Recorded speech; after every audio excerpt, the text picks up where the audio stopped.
नमस्कार दोस्तों, मैं माधुरी डबराल और आज एक नई कहानी के साथ फिर से मुखातिब हूँ आप लोगों से। आज मैं एक महिला की कहानी आपको दिखाने जा रही हूँ। एक ऐसी महिला जिसने महज 22 साल की उम्र में उत्तराखंड की पहली महिला प्रकाशक होने का गौरव प्राप्त किया है।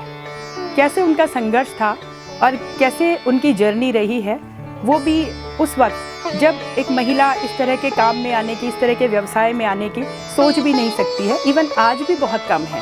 आज भी गिनी चुनी मुझे लगता है कोई महिला इस तरह का कार्य कर रही हो।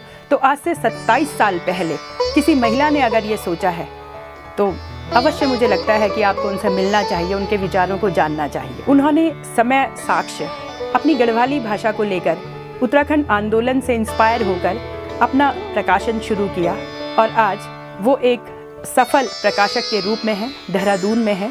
आइए मिलते हैं रानू बिष्ट जी से। मेरा जन्म देहरादून में ही हुआ और पढ़ाई भी देहरादून से ही हुई है। और मैं कुछ इस तरीके की घटनाएं हुई मेरे जीवन में कि मैंने प्रिंटिंग और पब्लिशिंग को अपना व्यवसाय बनाया। मेरी ये यात्रा है जिसे हम व्यावसायिक यात्रा कहेंगे, ये आज से 27 साल पहले शुरू हुई 1997 में। उत्तराखंड आंदोलन के दौरान मैं बहुत सक्रिय थी आंदोलन में और उस दौरान मुझे अपने राज्य में कुछ करने का एक जज्बा मेरे अंदर आया कि मुझे अपने यहाँ रहकर ही कुछ करना है। मैं बहुत अच्छी स्टूडेंट थी, मेरी पढ़ाई लिखाई कॉन्वेंट से हुई है और कॉलेज भी किया, देहरादून से ही किया है मैंने कॉलेज। तो उस दौरान ही मेरे को बहुत लोगों से मेरी मुलाकात हुई उत्तराखंड आंदोलन के दौरान। मुझे ऐसा लगा कि हमारे यहाँ इतना सब कुछ है डॉक्यूमेंट करने के लिए और वो प्रॉपर प्लेटफॉर्म नहीं है यहाँ लोगों के पास जहाँ पर वो अपनी बात, अपनी जो हमारा संस्कृति है वो बाहर आ पाए, लोगों तक वो पहुंच पाए। तो उस विचार के साथ मैंने इस काम को शुरू किया। हालांकि जो एक बीज कहते हैं जो हुआ वो आंदोलन के दौरान ही हम अपने आंदोलन को और आगे ले जाने के लिए एक छोटा सा अखबार निकालते थे जो हमारे आंदोलन में एक्टिविटीज़ होती थी उत्तराखंड आंदोलन के दौरान, वो लोगों तक पहुंचाने का हम प्रयास करते थे। तो उसी दौरान मेरे को प्रिंटिंग पब्लिशिंग की जानकारी हुई कि कैसे छपता है, क्या होता है। फिर जब ये हुआ कि हमारी इतनी संस्कृति, इतनी सुंदर हमारी संस्कृति है और यहाँ पे बहुत सारे लोग हैं लिखने वाले, क्योंकि बहुत लोग हैं और बहुत लोग पत्रकारिता के क्षेत्र में भी हैं, बहुत लिखते हैं। तो वो मैंने बाहर इतना मतलब लोगों को उसकी इतनी जानकारी नहीं है। अगर हम राइटर्स की बात करें तो गौरा पंत, शिवानी को बहुत पढ़ा जाता रहा है। मैंने भी पढ़ा है उनको बहुत, पर और बहुत राइटर्स को मैंने बाद में आंदोलन के दौरान ही पढ़ा और मुझे इस बात का एहसास हुआ कि बहुत अच्छा लिखने वाले हैं और वो उस तरीके से प्रोजेक्ट नहीं हो पाए हैं। तो वो सोच के इस काम को शुरू किया कि जो मेरा राज्य है, इतना सुंदर जो राज्य है और कभी ना कभी तो ये बनेगा ही, तो उसमें उसका जो जितने भी उसकी संस्कृति है, उसकी कला है, उसको बाहर लाएं। और तब तो सोशल मीडिया इतना था ही नहीं एक्चुअली, तो प्रिंट मीडिया बहुत एग्जिस्ट करता था और बहुत अच्छे से काम होता था और उसको सोचकर मैंने ये काम की शुरुआत करी और साथ साथ ही कमर्शियल प्रिंटिंग भी करी। और पिछले हमारे 500 से ज़्यादा टाइटल्स हैं जो हम लोगों ने छापे हैं। जब मैंने ये काम शुरू किया तो मेरी उम्र मात्र 22-23 साल थी। जब कमर्शियल प्रिंटिंग की बात करें और पहाड़ में काम की बात करें और मैं जब लोगों से बात करने जाया करती थी, जो लोग सिर्फ फ़ोन पे बात करते थे तो उनको शायद अंदाज़ा नहीं होगा मेरी उम्र का, तो वो तो काम दे दिया करते थे। पर जो लोग सामने से देखते थे वो कहते थे अरे आप तो बहुत छोटी हैं, आप कैसे करेंगी इस काम को, या आप कर पाएंगी, नहीं कर पाएंगी। मैंने बहुत छोटे से शुरुआत करी है। 1 लाख रुपए का लोन लिया है प्रधानमंत्री रोज़गार योजना से, जिसमें 5,000 रुपये की सब्सिडी मिलती थी। और उस लोन को लेने के लिए जो हमारे बैंक मैनेजर थे वो आश्वस्त नहीं थे इस बात से कि ये पैसा मेरा वापस आएगा कि नहीं आएगा। उन्होंने मुझसे बाकायदा पूछा कि अगर आपकी शादी हो जाएगी तो आप कैसे करेंगी, आप काम करेंगी, आप नहीं करेंगी, तो ये हमारा पैसा कैसे वापस आएगा करके। तो मैंने उनको कन्विंस किया, तब जाके वो मेरा लोन पास हुआ। और आज वही बैंक मुझे मेरे पीछे पड़ा रहता है कि आप जितने करोड़ रुपए चाहे आप उतना करोड़ रुपए लोन ले लीजिए। तो इस तरीके से मैंने 1 लाख रुपए के लोन से शुरुआत करी और धीरे धीरे अपने काम को बढ़ाया। मैं प्रिंटिंग क्षेत्र में काम करने वाली उत्तराखंड की पहली महिला हूँ जो उत्तराखंड में ये काम कर रही है, जो प्रिंटिंग और पब्लिशिंग का काम है, यानी मुद्रण और प्रकाशन का काम। प्रकाशन इस क्षेत्र में महिलाएं नहीं हैं, अभी भी नहीं हैं। कुछ एक आध अब आने लगी हैं लड़कियां जो अपना व्यवसाय कर रही हैं। मुझे तो 22 साल हो गए ये काम करते हुए। तो जहाँ मैं अपना काम करवाती थी वहीं के लोगों से मैंने सीखा, समझा काम को, जिसको समझने में मुझे 3-4 साल लगे, क्योंकि वो बहुत टेक्निकल काम है। और मतलब जो वहाँ की लेबर्स रही हैं वही मेरे गुरु रहे हैं काम को करने में। मेरा जन्म एक सामान्य पहाड़ी परिवार में हुआ और हम 6 भाई बहन हैं और उनमें मैं सबसे बड़ी हूँ। तो मेरे 5 और हम 5 बहनें और 1 भाई हैं। जो मैं देख पाती हूँ कि 5 लड़कियाँ माँ ने इसलिए पैदा की होंगी क्योंकि उनको एक लड़का चाहिए, लेकिन इस प्रक्रिया से गुजरने के बाद भी उन्होंने जो हमारा लालन पालन किया वो बहुत अच्छे तरीके से किया। लड़की और लड़के में कोई भेदभाव नहीं था, जैसा कि आमतौर पर देखा जाता है। हमारे यहाँ पहाड़ में तो ऐसा होता ही था कि दाल भात मिलेगा पर लड़कियों को घी नहीं मिलेगा। तो हालांकि अब स्थितियाँ बदल गई हैं, पर ऐसा मैंने देखा है, अपने ही परिवार में देखा है। माँ पिताजी दोनों ने जो हमें शिक्षा दी वो समान शिक्षा दी, बहुत अच्छी शिक्षा दी, अच्छे स्कूल में पढ़ाया और किसी भी तरीके का कोई भेदभाव नहीं रहा हमारे परिवार में, हमारे घर में कि ये लड़की है तो ये अंधेरे देर में नहीं आएगी, घर में नहीं आएगी, रात को बाहर नहीं जाएगी, इस तरीके का नहीं था। तो उस जो एक आत्मविश्वास मेरे अंदर है या रहा है, तो वो जिसकी वजह से मैं ये सब कुछ कर पाई हूँ, उसका कारण मेरा लालन पालन है, मेरे माता पिता हैं। जब मैंने काम शुरू किया तो मैं एक बहुत अच्छी स्टूडेंट थी, के बावजूद मैंने बिज़नेस करना चाहा तो माँ ने कहा ज़रूर कि बेटा सरकारी नौकरी कर लो। अच्छी स्टूडेंट थी तो परिवार का बड़ा प्रेशर था कि बीएड कर ले, बहुत अच्छा रहेगा, बीटीसी कर ले। तो एंट्रेंस होता था सबके लिए, तो मैंने एंट्रेंस दिए। अब बार बार मैं पास हो जाती थी, परिवार के प्रेशर में करती थी, तो मैंने बीएड भी किया पर और सरकारी नौकरी के लिए मेरा कॉल भी आया। पर उसके बावजूद मैंने ये निर्णय लिया कि नहीं, मुझे नौकरी नहीं करनी है, मुझे अपना ही काम करना है और अपने राज्य में रहकर ही काम करना है, मुझे बाहर भी नहीं जाना है। मुझे बाहर जाने की भी बहुत अपॉर्चुनिटीज़ मिली, लेकिन मैंने कहा कि नहीं, मैं यहीं रहकर काम करूँगी। और जो आज का नारा चलता है कि आप जॉब सीकर नहीं, आप जॉब गिवर बने, तो वो भी एक मेरे दिमाग में कहीं था, क्योंकि मेरे को लड़का लड़की करके बड़ा नहीं किया गया था। तो वो मेरे दिमाग में कहीं नहीं आया कि मैं एक लड़की हूँ, मैं ये काम कैसे कर पाऊँगी या नहीं कर पाऊँगी। लेकिन समाज को और लोगों को ये स्वीकारने में समय लगा कि मैं ये कर सकती हूँ। और निश्चित रूप से कि अगर कोई 10% करके वो उनका विश्वास हासिल कर पाता कस्टमर्स का, उसके लिए मुझे 100 की मेहनत करनी पड़ी। ये बिल्कुल सही है। तो अभी समाज, अब तो चीज़ें बहुत बदल गई हैं, लेकिन 25-30 साल पहले समाज ऐसा नहीं था जैसा अब है। तो उस दौरान और मैं तो अपना काम आउटसोर्स करती थी, तो उन लोगों के साथ भी काम, जिन लोगों से मैं काम करवाती थी, उन लोगों को भी ये समझने में और मार्केट क्रेडिबिलिटी लेने में समय लगा, बहुत समय लगा। पर ईश्वर की कृपा से और अपने बड़े बूढ़ों के आशीर्वाद से आज अगर आप किसी से भी बात करेंगे देहरादून में या मेरे व्यवसाय से जुड़े हुए प्रिंटिंग फ्रैटर्निटी के लोग से, तो आज की डेट में मार्केट में जो लोग 1 महीने का क्रेडिट नहीं देते हैं, वो मुझे लंबे समय का क्रेडिट दे सकते हैं। वो कभी पूछेंगे भी नहीं मुझसे कि मैडम आपकी पेमेंट कब आएगी। तो उस तरीके का over a period of time रहा है, पर उसको हासिल करने के लिए निश्चित रूप से मेहनत करनी पड़ती है। और जब मैंने इस काम को शुरू किया और सिर्फ 2 कंप्यूटर्स और 1 प्रिंटर के साथ मैंने काम शुरू किया, सारा काम हम आउटसोर्स करते थे और मेरे संग सिर्फ 2 लोग होते थे जो कंप्यूटर पे काम करते थे। मैं बाज़ार से मार्केट में जाके स्पेशली NGOs के साथ मैंने उस दौरान बहुत काम किया, NGOs ने सपोर्ट भी किया। तो प्रिंटिंग का काम मैं लेकर आती थी और काम करते थे, और तब मैंने दिन रात काम किया है। मैंने कोई संडे नहीं लिया होगा कई साल तक, नो संडेज़।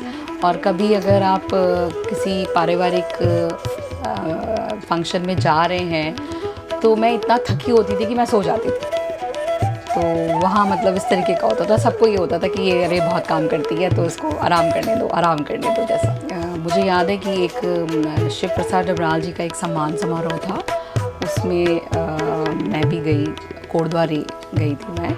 तो जो लोग मुझसे मिले नहीं थे और मुझसे सिर्फ फ़ोन पे बात करते थे, या जिन्होंने मुझसे काम करवाया था फ़ोन के थ्रू, तो वो उनमें से एक डॉक्टर उमा भट्ट हैं जो पत्रिका निकालती हैं। तो वो उनको लगा कि ये तो इतनी छोटी है, ये कैसे इतना काम कर रही है करके, तो बहुत आश्चर्यचकित हुई कि रानू तुम तो बहुत ही छोटी हो, तुम कैसे इस काम में आ गई, तुम किस प्रकार से कर पा रही हो इस काम को। मेहनत से, और मेहनत क्या मतलब बहुत मेहनत से मैंने अपने काम को इस जगह पे पहुंचाया है जहाँ पर वो आज है। ऑर्डर्स लेकर आना, फिर उनको इम्प्लीमेंट करना, प्रूफ चेक करवाने जाना, मैं खुद जाती थी।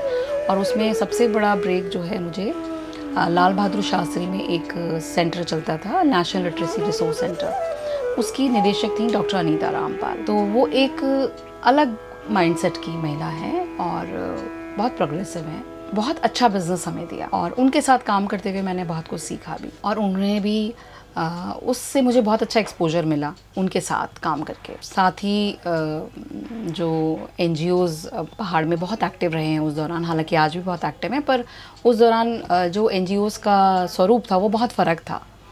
अब तो बहुत ही कॉरपोरेट स्टाइल में चलते हैं, तब ऐसा नहीं होता था।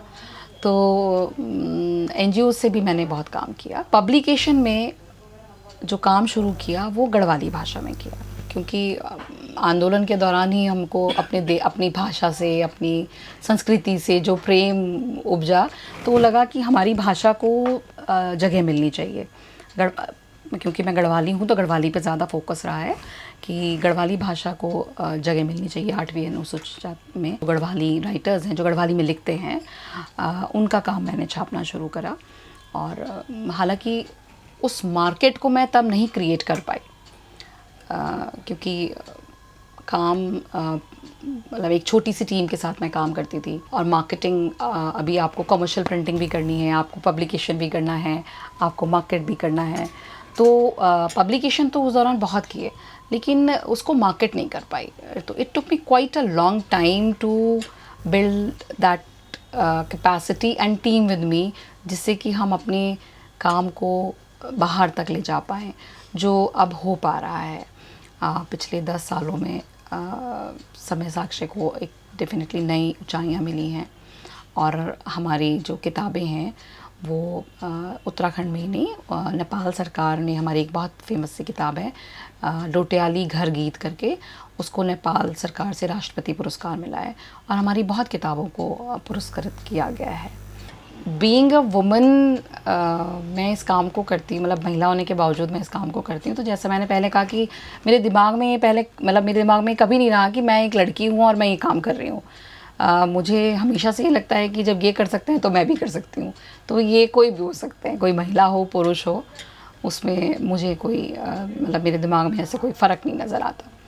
और जब मैं काम करती थी तो शुरुआत में जब मैंने काम करा तो हम लोग काम करते थे दिन में, रात को 11 बजे प्रेस की गाड़ी जाया करती थी, तो पहाड़ में जो सप्लाई होती थी उसको भेजने के लिए मैं रात को फिर 11 बजे प्रेस की गाड़ी में वो सामान रखवाती थी और तब अपने घर जाती थी। तो उस तरीके की मेहनत की है मैंने यहाँ तक पहुँचने के लिए। और अभी सफ़र लंबा है, और चलना है और जाना है। जहाँ तक मैं कहूँ 2003 में मेरी शादी हुई, तो मेरे हस्बैंड श्री राजीव ओबरॉय जी, वो बहुत सपोर्टिव हैं। शायद वो इतना सपोर्टिव नहीं होते तो पारिवारिक जिम्मेदारियों के साथ इस काम को करना इतना आसान नहीं होता, बहुत मुश्किलें बढ़ जाती।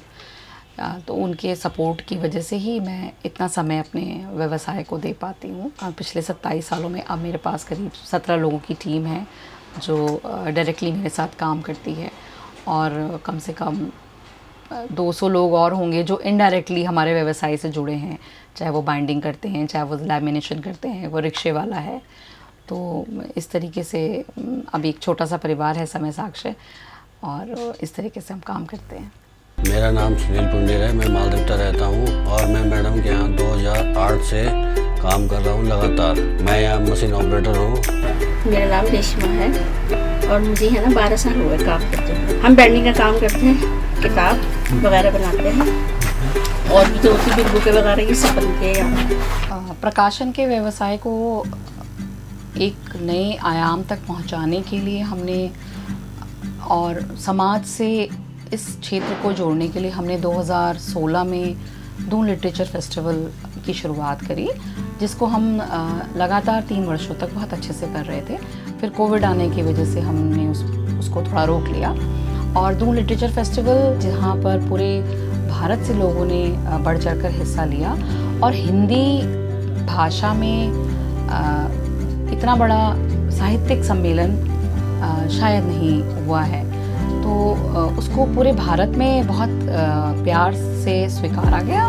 और उसको करने के पीछे हमारा उद्देश्य ये था कि जो हमारे पहाड़ के राइटर्स हैं, जो हमारे यहाँ क्षेत्रीय भाषाओं में जो राइटर्स लिख रहे हैं, वो जो दिल्ली बम्बई के राइटर्स हैं उनके साथ उनका संवाद हो और उनको एक नया प्लेटफॉर्म मिले। भाषा एक काम, जब मैंने काम शुरू किया था तो हमारी क्षेत्रीय भाषा में एक बहुत बड़ा मुद्दा था कि हम अपनी भाषा को किस तरीके से आगे ले जाएं, और अब तो उसे बचाने जैसा भी है कि हम अपनी भाषा को किस तरीके से बचाएं। उसके साथ हम पर कोविड के बाद दून लिटरेचर फेस्टिवल नहीं कर पाए हैं और आने वाले समय में हम निश्चित रूप से कोशिश करेंगे कि हम दून लिटरेचर फेस्टिवल को रिवाइव करें और फिर से वो प्लेटफॉर्म अपने यहाँ के लेखकों को दें, जिससे कि संवाद बाहर यहाँ और विदेश में भी हम अपने राइटर्स का संवाद स्थापित करा दें। तो मेरे को बहुत शुरू से रहता है कि हमारी पहाड़ी बोली जिंदा रहे और उसके लिए हम निरंतर प्रयासरत रहते हैं। साहित्यिक गोष्ठियाँ भी करवाते हैं और कवि सम्मेलन भी करवाते हैं। और आने वाले समय के लिए और हम बाहर के साहित्य को और ट्रांसलेट करके अपनी भाषा में करें और हमारी भाषा में भी लोग जो छपा है उसको ट्रांसलेट करें, क्योंकि इस तरीके से हमारी जो बोली है, जिसको हम भाषा का दर्जा दिलाना चाहते हैं, वो और समृद्ध होगी और उसको लोग ज़्यादा जानेंगे। और हमारे जो उत्तराखंड की जो संस्कृति है, जो एक विशेष संस्कृति है और बहुत अलग अलग पैचेस में, पॉकेट में बहुत सारी चीज़ें हैं जो एक दूसरे से भिन्न हैं। जौनसार क्षेत्र फर्क है, भोटियाज़ की अपनी अलग संस्कृति है, कुमाऊँ की अपनी अलग संस्कृति है जो बहुत विशिष्ट है। तो उन सबको हम सजोएं और आगे ले जाएं, पढ़ाएं, बचा के रखें। भविष्य के लिए मैं अपने प्रिंटिंग वाले व्यवसाय की अगर बात करूं तो हम डेफिनेटली अपग्रेडेशन चाहते हैं, हम और बड़ी मशीनें चाहते हैं और फास्ट मशीनें चाहते हैं, ताकि हम जो चेंजिंग पेस है इस वक्त टेक्नोलॉजी का, हम उसके साथ कंप्लीट करें, हम बना के रखें उस पेस को। और समय साक्षी ने over a period of time बहुत ऐसी किताबों को प्रकाशित किया है जो बाज़ार में उपलब्ध नहीं थी। वो हमारी एक बहुत बड़ी उपलब्धि है और उनको हमने रिवाइव किया है। और पिछले 7-8 साल से श्री प्रवीण कुमार भट्ट हैं, वो हमारे साथ प्रकाशन का काम देखते हैं। उनके आ जाने से जो एक मार्केटिंग वाला एक लेक्यूना जिसे मैं कहती हूँ कि वो था, एक हम कि पब्लिश हम कर रहे थे पर हम मार्केट को नहीं संभाल पा रहे थे, हम कैटर नहीं कर पा रहे थे और पब्लिकेशन को उतना तवज्जो नहीं दे पाते, कि कमर्शियल प्रिंटिंग भी हम साथ साथ में करते हैं। तो वो बहुत अच्छे से उस काम को कर रहे हैं और उनके साथ में होने से ये काम बहुत अच्छे से बढ़ रहा है हमारा, और हम पूरे भारत में अपना काम पहुंचा पा रहे हैं, किताबें पहुंच रही हैं लोगों तक। तो ये एक बहुत बड़ी हमारे लिए उपलब्धि है। काम जब भी हम कोई काम करते हैं तो आप उसको अपना 100% दें, अपने को उसमें डुबो दें, उसको एंजॉय करें, तब आप एक कहीं कोई मुकाम हासिल कर पाते हैं। कोई भी चीज़ एक दिन में नहीं बनती है, या जो रातों रात हम चाहते हैं कि हमें क्विक सक्सेस मिल जाए, वो नहीं हो पाता। मैगी सिर्फ खाने में ही बन सकती है, आप उसको मतलब जब हम सफलता की बात करते हैं तो बहुत मतलब कोई बिरला ही होता है कि जो बहुत जल्दी सक्सेस मिल जाए उसको, तो आपको बहुत मेहनत करनी पड़ती है। और लड़कियों के लिए ज़रूर मैं कहूँगी कि जब भी आप कोई काम करते हैं तो अपने जेंडर को आप किनारे रख के काम करिए। आप बिल्कुल बराबर हैं, सब बराबर हैं। तो आप जब भी काम करें ये मत सोचें कि आप लड़की हैं या आप कर सकती हैं या नहीं कर सकती, आप कुछ भी कर सकते हैं। तो रानू जी, आपकी जो स्टोरी थी और इंस्पायरिंग स्टोरी मैं तो कहूँगी, और इस फील्ड में आना महज 22 साल की उम्र में, ये हमारी कहीं बेटियों को, कहीं लड़कियों को अवश्य इंस्पायर करने वाली है। और मुझे तो खैर अंदर तक छू गई है कि आप इतने मतलब एक अलग सा व्यवसाय आपने चुना, वो भी तब जब इस व्यवसाय का कोई आपके सामने इस तरह का कोई इंस्पिरेशन भी नहीं थी कि कोई लेडी ऐसा काम कर रही हो। तो वाकई बहुत आपकी जर्नी जो है वो बहुत कुछ सीख देने वाली है।